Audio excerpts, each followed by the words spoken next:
Tonight we begin with a developing story, Bladen County making national headlines, but because of serious questions holding up the 9th Congressional District race from last month. Mark Harris beat incumbent Robert Pittenger in May's GOP primary by about 1,400 votes. Well, this fall, Harris beat Democrat Dan McCready by about 900 votes for the district that stretches from Charlotte all the way to Bladen County.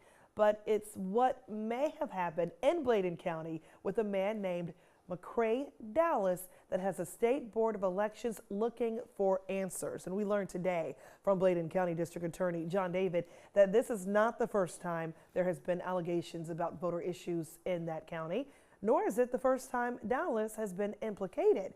Tonight, new information from the state about what has some questioning the legitimacy of his election. Well, WWAY weekend anchor Andrew James has been breaking it all down all day, looking into the story, and joins us now in the studio with the latest. Well, Amanda, these irregularities sent to the state not only bring into question the outcomes of the congressional race, but have paused the certification of 2 county races. In the middle of it is a man the district attorney says was accused of similar issues just a couple years ago. The race for who goes to Washington in U.S. House District 9 put into question, quote, "I'm deeply troubled by the recent reports of alleged voter fraud in Bladen County during the November election." That's District Attorney John David sending me that in an email statement Tuesday. David tells us this is not the first time Bladen County has been the center of questions about absentee ballots. It's also not the first time the same name has come up. Quote, "There have been past incidents of alleged fraud involving absentee ballots in Bladen County," wrote David, referring to 2 years ago. After the 2016 election, David says the State Board of Elections investigated the groups Patriots for Progress and the Bladen County Improvement Association for issues with absentee ballots, as well as voter fraud allegations against mccrae-dowless. David says early this year that investigation was turned over to the SBI and Wake County District Attorney's Office. Dowless is named in several affidavit complaints given to the State Elections Board regarding this November election. Dowless currently serves as an elected Bladen County official on the Soil and Water Conservation District. Now, this year, Dowless campaigned on behalf of Republican Mark Harris, who won the county handily. Emily Shipman filed one of those complaints. She tells our affiliate, WTVD, that her ballot was almost rejected because a woman came to her home and took it, but brought it back. And she said, "I bought your both the papers back." And she said, "Here's a stamp. I want you to mail it." I received state documents that show at least 30 mail-in ballots were turned away during the election. The state board also sent me this, a list of people who turned in absentee ballot applications. One name stands out, mccrae-dowless. He alone is responsible for turning in nearly 600 applications. Cheryl Kinlaw spoke to our affiliate WSOC. She says Dowless paid her. We thought we had seen him do it for years. So we just assumed it was perfectly okay to go around and pick up the ballots. And then we just assumed he was turning them all in like it was supposed to be done. Now, an SBI spokesperson today would not comment on those 2016 allegations. The Wake DA's office has also not returned my phone calls. Now, we have tried multiple times to reach out to Dowless, but he has not called us back. We also have been unable to reach the Bladen County Republican and Democratic Party chairpersons. Amanda? Well, you know, as we mentioned, everyone is talking about this story, even on a national level.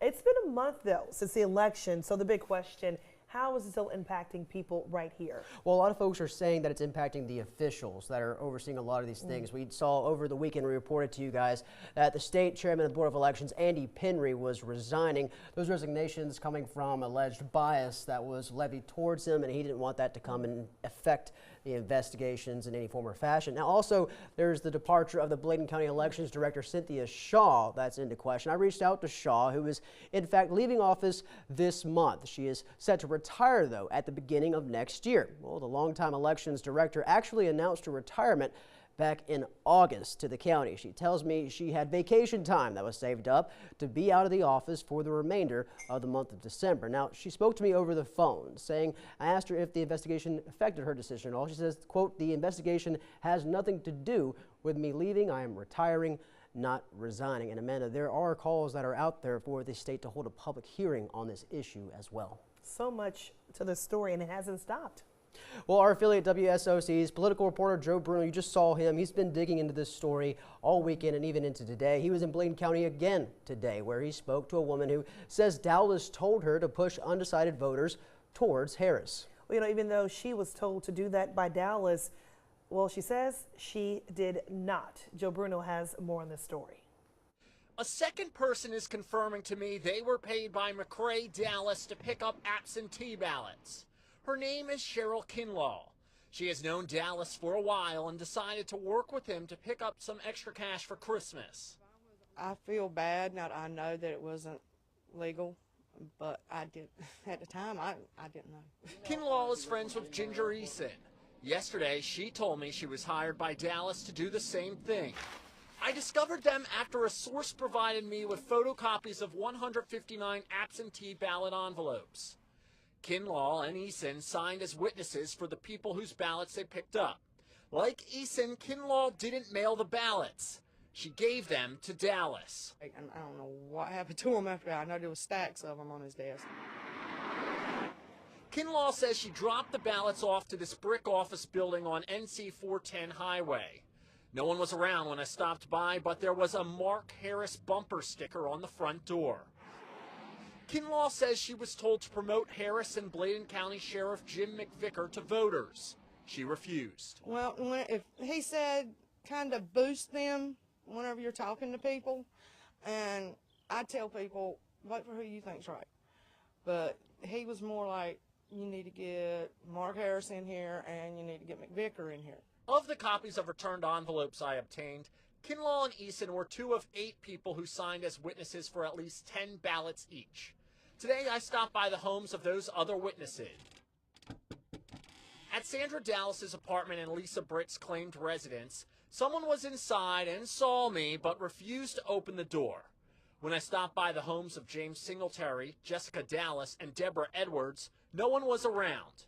Woody Hester, who signed the most ballots, didn't want to see me either.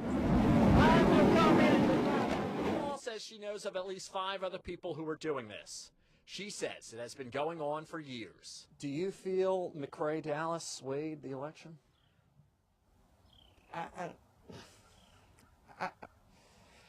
Yeah. And that was Joe Bruno reporting for us. For more on this story, you can go to WWAY-TV3.com. We have stuff on the DA as well as my latest report you guys just saw there. Yep, the DA statement is there as well. All right, thank you so much for reporting as well, Andrew.